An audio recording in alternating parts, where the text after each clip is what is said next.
కాబట్టి it is not easy for a man to accept and keep on accepting under all circumstances that God is. కాబట్టి ఇది మనం అంగీకరించడమే కాదు, ఆ అంగీకరించినటువంటి అభిప్రాయాన్ని పదిలపరుచుకొని కంటిన్యూస్గా కీప్ ఆన్ యాక్సెప్టింగ్, సర్వవేళల్లో కూడాను భగవంతుడే ఉన్నాడనే భావం అనుభవపూర్వకంగా నువ్వు అనుభవించడానికి కూడా అంత సులువైంది కాదు అని చెప్తున్నారు. Even after his firm acceptance that God is, it is supremely difficult though not impossible. అది ఇది ఒకవేళ భగవంతుడు ఉన్నాడు అనే భావన నీకు వచ్చినప్పటికి కూడా ఆ రావడం అనేదే చాలా కష్టం. ఆ భావన రావడానికి ఎంతో ప్రయత్నం చేయాలి, ఎంతో దృఢ నిశ్చయం ఉండాలి, ఎంతో నమ్మకం ఉండాలి, భగవంతుడికి సర్వసమర్పణ అవ్వాలి, ఆయనకి విధేయుడు అవ్వాలి. ఈ క్వాలిటీస్ అన్నీ ఉన్నవాడికి మాత్రమే ఆ భావన వస్తుంది. ఏమని భావన? భగవంతుడు తప్పించి ఇంకేమీ లేదు, సర్వం బ్రహ్మమయం అనే భావన రావడం అనేది కష్టమైనప్పటికి కూడా, ఆ కష్టమైందే అయినప్పటికి కూడా, వచ్చినప్పటికి కూడా చాలా కష్టమైంది. కానీ కష్టమైందే కానీ దుస్సాధ్యమైంది కాదు. అంటే నువ్వు దాన్ని పొందలేవు ఏనాటికి అనడానికి లేదు. కష్టమైందే కానీ ప్రయత్నిస్తే అది సులువు అవుతుంది అని చెప్పడానికి కోసం supremely difficult though not impossible అని మాట అన్నారు అక్కడ. దో నాట్ ఇంపాసిబుల్, ఇంపాసిబుల్ కాకపోయినప్పటికీ కూడా అది దుస్సాధ్యమైంది కానప్పటికి కూడా అంత సులువైంది మాత్రం కాదు అని గ్రహించాలి. ఎందుకట ఏంటది? ఆ గ్రహించవలసిన విషయం ఏంటంటే, it him to realise what he has firmly accept. నేను ఏదైతే అంగీకరించానో అది పూర్తిగా నా హృదయంలో పదిలపరుచుకుని ఆ అనుభూతిని నిత్యం పొందడం అది కష్టసాధ్యమైందే. అయినప్పుడు కానీ దుస్సాధ్యమైంది మాత్రం కాదు. కష్టసాధ్యమైందే కానీ సాధ్యమైంది అనమాట, దుస్సాధ్యమైంది మాత్రం కాదు అని చెప్తున్నారు. అండ్ రియలైజేషన్ మీన్స్, ఇంకా రియలైజేషన్ అంటే ఏంటి? Means that instead of being fully conscious that he is man, he becomes fully conscious that he is God, was God, has always been God, and he'll ever remain God. ఏంటది? ఆ realisation ఏంటండి? భగవంతుడు మాత్రమే ఉన్నాడు అన్నది కదా. And realisation means that instead of being fully conscious that is, ఎందుకంటే మానవ చైతన్యం కలిగి ఉండి మానవుడి తాలూకు వికృత శాస్త్రాలన్నిటికి కూడాను తన ధర్మంగా నిర్వర్తిస్తున్న సమయంలో భగవంతుడు మాత్రం ఉన్నాడు, ఆ భగవంతుడు నేనే అనే భావం దుస్సాధ్యమైంది కాబట్టి, కష్టమైంది కాబట్టి ఏం చేయాలట?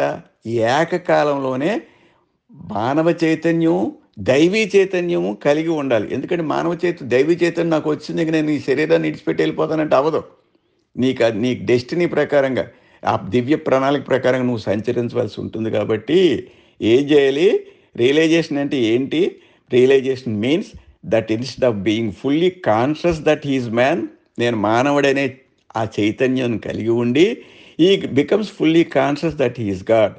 అదే కాలంలో, సమానమైన కాలంలో, ఏకకాలంలో నేను భగవంతుణ్ణి అనే భావం ఉండాలి. అంటే మానవ చైతన్యంతో పాటు దైవీ చైతన్యాన్ని కూడా సైమల్టేనియస్లీ కలిగి ఉండడం అనేది అది. ఇక ఆ చైతన్యం, మానవ చైతన్యం, నేను మానవుణ్ణి, నాకు దైవీ చైతన్యం, నేనే బ్రహ్మదేవుణ్ణి అని ఒక చిన్న ఆలోచన వచ్చింది. ఎందుకంటే బాబా ఎదురు కూర్చొని మనసు లగ్నం చేశాం కాబట్టి ఆ ఆలోచన వచ్చింది.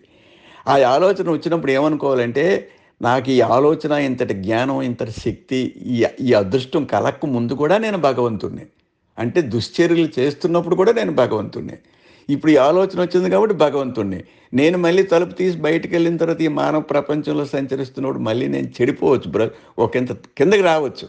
అయినప్పుడు అప్పుడు కూడా నేను భగవంతుణ్ణి అనుకోవాలి. అంటే మనం చేసిన ప్రతి కర్మలో కూడా భగవంతుణ్ణి దర్శించాలి. అలాంటి సర్వకాల సర్వావస్థల్లోనూ కూడా నువ్వు భగవంతుణ్ణి ఎప్పుడైతే ధ్యాసతో భగవత్ చైతన్యాన్ని పొందుతూ ఉంటావో, నువ్వు చేసిన కర్మకి నీకు బాధ్యుడు కావు. నువ్వు తామరాకు మీద నీటి బిందువులా తయారవుతావు కనుక అది దాని ఉద్దేశం అనమాట. ఈ becomes fully conscious that is God, was God, అంటే భూతకాలం ఇది నిర్దేశిస్తుంది. Was God, has always been God, నేను ఎప్పుడుని భగవంతుడినే. And will ever remain God, నేను భగవంతుడు మాత్రమే, నేను భగవంతుడు కాకుండా కాలేదు.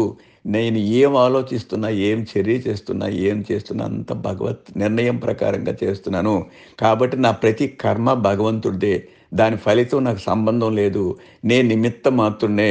భగవంతుని ఆడించిన విధంగా నేను ఆడుతున్నానని తప్పించి, ఈ ఆట భగవంతుడే, ఆడించినవాడు భగవంతుడే, ఆడుతున్నవాడు భగవంతుడే.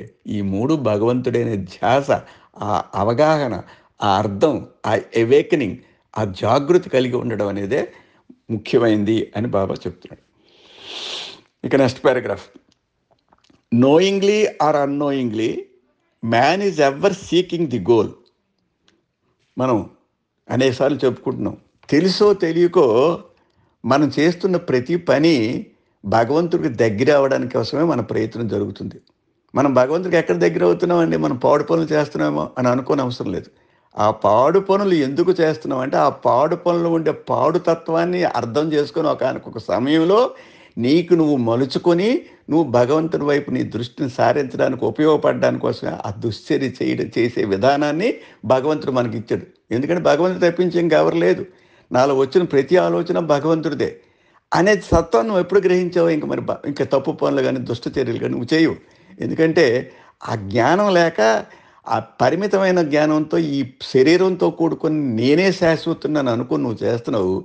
నేను శాశ్వతుని కాదు, అసలు నేనంటూ ఉనికి లేదు, భగవంతుడి తాలూకా తత్వం, భగవంతుడి తాలూకా లీలా విలాసంలో నేను ఒక పనిముట్టుగా ఈ ప్రయత్నాలన్నీ చేస్తున్నాను అని భావన వచ్చినప్పుడు, ఆ కర్మ వల్ల వచ్చే ఫలితం నీకు అంటదు. అది మంచిదవని చెడ్డదవని ఆ తత్వాన్ని నువ్వు అర్థం చేసుకోవడం కోసమే బాబా ఇంత తాపత్రయపడుతున్నారు. Knowingly or unknowingly man is ever seeking the goal. ప్రతిసారి భగవంతుడి కోసం వెళ్ళడానికి కోసం ప్రయత్నిస్తున్నాడు. ఆడు అడుగు ముందుకు వేస్తున్నాడు అంటే భగవంతుడికి దగ్గర అవ్వడానికి కోసం ప్రతి అడుగు వేస్తున్నాడు. అది ఏ కర్మ చేయని ఆ కర్మ భగవంతుని చేరడానికి కోసమే, నీకు తెలియకపోని అటు ప్రయాణం జరుగుతూ ఉంటుందన్నమాట. Which is to realise is true self. నా యథార్థమైనటువంటి నా తత్వం ఏంటి, నేనెవరిని అని ప్రశ్న వచ్చినప్పుడు నేను భగవంతుడిని అని ఆలోచన వచ్చినంత వరకు మన ప్రయత్నాలు జరుగుతుంటాయి. దానికి అనేక కార్యరూపంలో అనేక విధాలుగా కనిపించినప్పటికీ కూడా దాని ధ్యేయం మాత్రం భగవంతుడిలో చేరడానికి కోసమే మనం వేసిన ప్రతి అడుగు ముందుకే వెళ్తుంది అని చెప్తున్నాడు. The very nearest and innermost to man is soul. అసలు మనకి అంతర్గతంగా ఏంటుందండి? ఏంటుందంటే సోల్, ఆత్మ అంటే ఏంటి? మన ప్రత్యేకమైనటువంటి ఇండివిజువల్ ఆత్మని ప్రత్యేకాత్మ అనుకుంటాం. మనకు అర్థం చేసుకోవడానికి అలా మనం పిలుచుకుంటూ ఉంటాం. ఈ ప్రత్యేకమైన ఆత్మ పరమార్థంలో ఒక భాగం మాత్రమే. ఆ పరమాత్మలో భాగాన్ని గ్రహించగలిగిన శక్తి మనకి అప్పుడు కలుగుతుంది అనమాట. The very nearest and innermost to man is soul, but the humour of it is he feels far away from it. కానీ ఇంతటి దగ్గరైంది, మన ఊపిరికంటే దగ్గరైంది నాలో ఉండే ఈ ప్రత్యేకమైన ఆత్మ, పరమాత్మ అనే తత్వం ఎంతో దూరంలో లేదు. అది నీలోనే ఉంది, నీ మందిరంలో ఉంది, నీ దగ్గరలో ఉంది, నీ ఊపిరికంటే దగ్గరలో ఉంది. కానీ ఆశ్చర్యం ఏంటంటే, ఒక హాస్యాస్పదమైనటువంటి విషయం ఏంటంటే, అది ఎక్కడో ఉంది, నేను ఎన్నో జన్మలు ఎత్తాలి, ఆ జన్మలన్నీ ఎత్తిన తర్వాత కానీ నాకు రాదు, నేను ఎంతో ప్రయాణం చేయాలి అని మనకుండే అజ్ఞానంతో తలుస్తూ ఉంటాం. ఆ పుణ్యక్షేత్రాలు వెళ్ళాలి, ఈ పుణ్యనదుల్లో స్నానం చేయాలి, ఆ పుణ్యాత్మలను దర్శించాలి అని మనం ప్రయత్నిస్తాం. ఈ పుణ్యాత్మలు, పుణ్యనదులు, ఈ ప్రయాణాలు అన్నీ కూడా భగవతత్వమే, భగవంతుల్లో ఉన్నాడు. ఆ గ్రహిస్తే ఎక్కడికో వెళ్ళనవసరం లేదు, వెళ్ళకూడదు అని కాదు, నీ మనసుని నిలుపుదల చేసుకోవడానికి కోసం, అది కాన్సన్ట్రేషన్ కుదుర్చుకోవడానికి కోసం నువ్వు వెళ్తే పర్వాలేదు. కానీ అక్కడేదో ఉందని భ్రమతో వెళ్ళడం మాత్రం అనవసరం. ఎందుకంటే అది ఎక్కడో లేదు, నీ హృదయంలోనే ఉంది. నువ్వు అది గ్రహించినట్టయితే నీ ఊపిరి కంటే దగ్గరలో ఉంది అని చెప్పి బాబా మనకి చెప్తున్నారు. But the humour of it is to feel far away from it. ఎంతో దూరంలో ఉంది అనుకుంటున్నాం. There appears to be no end to his journey towards the goal through the numberless highways and byways of life and death. అయితే మన ఈ ప్రయత్నంలో అనుకుంటాం ఎంతో దూరంలో ఉంది, ఎన్నో ప్రయాణాలు చేయాలి, ఎన్నో జన్మలు ఎత్తాలి, ఈ హైవేసు, ఈ సబ్వేసు అంటే ప్రధాన మార్గాల ద్వారా, ఈ సన్నమైన మార్గాల ద్వారా మనం ఎంతో ప్రయత్నం చేస్తే తప్పించి ఆ స్థితికి వెళ్ళలేము అని భావిస్తాం. ఆ భావన మంచిదే, ఎందుకంటే భగవంతుడి కోసం ఆరాటాన్ని మనకి తెలియపరుస్తుంది. అంటే అంతటి దృఢమైన చిత్తంతో, రాక్ లైక్ ఫెయిత్తో మనం ప్రయాణం చేస్తున్నామని అనుకోవాలే తప్పించి, ఈ ప్రయాణం అంతా కూడాను భగవంతుడిని చేరడానికి కోసం, ఎక్కడో ఉన్న భగవంతుడిని దర్శించడానికి మాత్రం కాదు. మన మనస్సుని సుమగంగా నడిచే మార్గంలో మనం భద్రపరచుకోవడానికి కోసమే ఇవన్నీ చేస్తున్నాం గానీ, భగవంతుడు అనేవాడు ఎక్కడో లేడు. నా మందిరంలోనే ఉన్నాడు, నా హృదయంలోనే ఉన్నాడు, నాలోనే ఉన్నాడు, నా ఊపిరి కంటే దగ్గరలో ఉన్నాడని మాత్రం మనం గ్రహించాలి. దీనికోసం ఎన్నో జన్మలెత్తాలి. ఈ జన్మ పరంపర సాగిన తర్వాత కానీ మనం ఆ పుణ్యమైనటువంటి స్థితికి మనం చేరలేము అనుకోవడం చాలా పొరపాటు అని చెప్తున్నారు. Having achieved full consciousness as man, he has already arrived at his destination. ఎప్పుడైతే నీ మానవ చైతన్యంలో పరాకాష్ఠ స్థితికి వెళ్ళావో, అప్పుడు నువ్వు నీ తాలూకా ఆ ధ్యేయం చూసావు, ఆ గోల్, ఆ పరమ సోపానాన్ని చేరుకోవలసిన ప్రాంతం నీకు అత్యంత దగ్గర అయినట్టే లెక్క. Having achieved full consciousness as man, he has already arrived at his destination. ఇంచుమించుకు వచ్చేసావు. ఎందుకట? He he now possesses the capacity to become fully conscious of his soul. ఏ స్థితికి వచ్చేసావు అప్పటికే నువ్వు నీ మానవ చైతన్యంలో ఉత్కృష్ట స్థితికి వెళ్ళావు. ఇప్పుడు ఇక దైవీ చైతన్యంకి చేరువైపోయావు, దైవీ చైతన్యం చేరిపోయావు. అది ఏంటంటే ఒక్క క్షణం, తెలియని దానికి తెలియడానికి ఏంటంటే ఒక్క క్షణం వెలుతురికి చీకటికి ఏముందండి? ఒక్కసారి అగ్గిపూలు వెలిగించినంటే ధన్మని ఇంత వెలుతురు వచ్చేస్తుంది. ఆ జాగృతి, ఆ వెలుతురు, ఆ జ్యోతి వెలగనంత వరకు నువ్వు అజ్ఞానంలో ఉన్నట్టు లెక్క.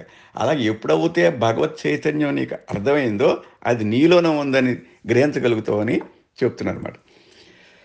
Having achieved full consciousness as man. Full consciousness as man అంటే దైవీ చైతన్యం, మానవ చైతన్యంలో ఉత్కృష్ట స్థితి. He has already arrived at his destination. ఆ స్థితికి ఎప్పుడు వచ్చావు? అప్పుడు already arrived at your destination.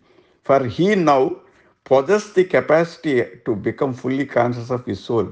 అప్పుడు ఆత్మదర్శనాన్ని చేయడానికి కోసం ఆత్మదర్శనం చేసే జ్ఞానం నీకు లభించినట్టే.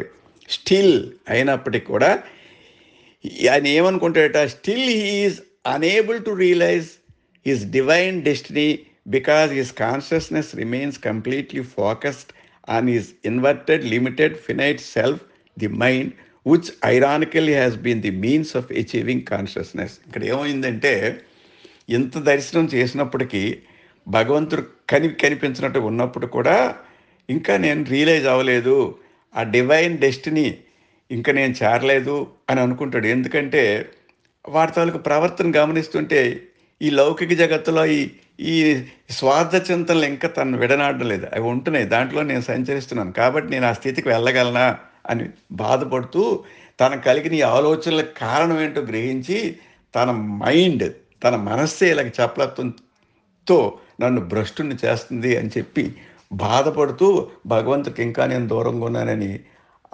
ఆరాటపడుతూ విచారిస్తూ ఉంటాడు. కానీ ఏ మైండ్ అయితే నిన్ను చపలత్వంలో పెడుతుందో ఆ మైండ్ని విడనాడినట్టయితే నువ్వు చేసే కర్మలో ఉండే మంచి చెడులు నీకు అనవసరం, అది నీకు తగలవు. తామరాకు మీద నీటి బిందువు వలె నీ ప్రవర్తన మంచిదా చెడ్డదా అనేది నువ్వు ఆలోచనే నీకు రాదు. నీవు చేయవలసింది భగవంతుడు ఆడించిన విధంగా తోలుబొమ్మ మాదిరిగా మనం ఆడుతున్నాం, కానీ ఆ కర్మతో నాకు ఎటువంటి సంబంధం లేదు అనే ఫీలింగ్ వచ్చినప్పుడు దాని గురించి నువ్వు ఆలోచించక్కర్లేదు. ఎందుకంటే నిన్ను ఆ దుశ్చర్యలకి, ఆ భ్రష్టత్వానికి కారణమైనటువంటి ఈ మనస్సే, ఆ మనస్సుని నువ్వు ఒకంత కనిపెట్టి దాన్ని తాలూకా ప్రభావానికి లోను కాకుండా దాన్ని అదిమిపెట్టి దాన్ని నిర్బంధించి దానికి బానిస కాకుండా ఒక అడుగుతో తొక్కినట్టయితే ఆ మనసే నీకు ఒక ప్రయాణ సాధనంగా ఏర్పడి భగవతత్వాన్ని అర్థం చేసుకోవడానికి కోసం నీకు సుగమం చేస్తుంది, నీకు మార్గాన్ని సుగమం చేస్తుంది అని గ్రహించాలి. ఎందుకంటే మనసు అనేది ఒక ప్రయాణ వస్తువు. ఆ మనస్సుకు నువ్వు బానిసవైతే నువ్వు భ్రష్టుడు అవుతావు. ఆ మనసును నువ్వు కంట్రోల్ చేసుకుంటే అది దాన్ని అదిం పట్టుకొని దానికి బానిస అవ్వకుండా, దానికి నువ్వు లోపడకుండా మనసుని నీకు నువ్వు బానిస చేసుకున్నావు అనుకో, అప్పుడు నీ ఆత్మతత్వాన్ని నీకు అర్థం అవుద్ది. కాబట్టి మనసుది తప్పు కాదు. మనసు తన తాలూకా చపలత్వాన్ని ప్రదర్శిస్తున్నప్పటికీ ఆ చపలత్వానికి లోపడకుండా కఠినమైనటువంటి దృఢమైనటువంటి నిశ్చయంతో భగవంతుడి కోసం నువ్వు ఆరాటపడి ఎదురు చూసి ఆయనలో కలవడానికి కోసం నీ ప్రయత్న దోషం లేకుండా ఉన్నప్పుడు ఆ మనసే నీకు ఉపయోగపడుతుంది. మనసు తప్పు కాదు. మనసు ఖచ్చితంగా ఉండాలి. ఆ మనసు ద్వారా మనసే మార్గం కాబట్టి ఆ మనసు ద్వారానే ఆ మహత్యాన్ని మనం పొందాలి అని చెప్పి మనం గ్రహించవలసిన అవసరం ఉంది. ఆ విధంగా ఈ పారాగ్రాఫ్ ఎండ్ చేస్తున్నారు. ఈ లాస్ట్ సెంటెన్స్ ఒకసారి చదివి మనం ఇవాళ కార్యక్రమాన్ని ముగిద్దాం. Still he means man is unable to realise this divine destiny because his consciousness remains completely focused on his inverted limited infinite self the mind.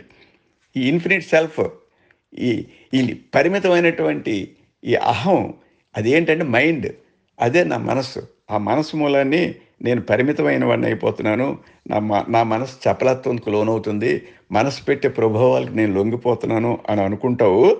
Which ironically has been the means of achieving conscious. ఆ మనసే నీకు ఈ మార్గాన్ని చూపిస్తుంది. ఆ మనసే నీకు మహత్యాన్ని చూపిస్తుంది. కానీ ఆ మనసు తప్పు కాదు.